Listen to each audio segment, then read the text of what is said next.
High, আজকে আমরা একটা খুব ইম্পর্টেন্ট জিনিস নিয়ে কথা বলবো, সেটা হচ্ছে চাইল্ডহুড ওবেসিটি। আজকাল আমরা দেখি ম্যাক্সিমাম ছোট বাচ্চাদের একটা প্রবণতা থাকে যে তারা খুব তাড়াতাড়ি ওয়েট গেইন করে, এবং বাবা মারা অনেক সময় মনে করেন যে আমার বাচ্চাকে দেখতে বেশ গলু গলু ভালো লাগছে। বাট দেখতে ভালো লাগাটা তো শেষ কথা নয়, বাচ্চা সুস্থ থাকাটা বেশি ইম্পর্ট্যান্ট।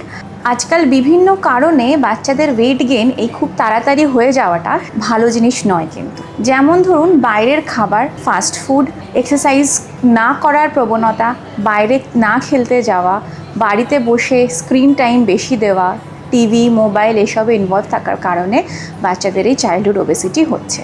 তাই ছোট থেকে বাচ্চার জন্য কিছু ভালো হ্যাবিটস গ্রো আপ করার চেষ্টা করুন।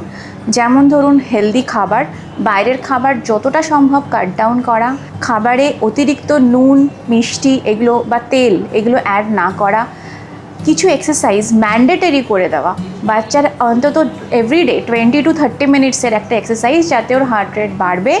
যেমন ধরুন, জোরে দৌড়নো, সাইক্লিং, সুইমিং বা ফ্রি হ্যান্ড এক্সারসাইজ যে কোনো কিছু হতে পারে।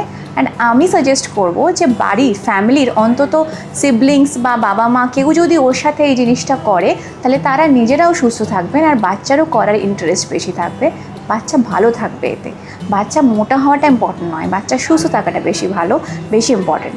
চাইল্ডহুড ওবেসিটি তাই অ্যাভয়েড করার চেষ্টা করুন।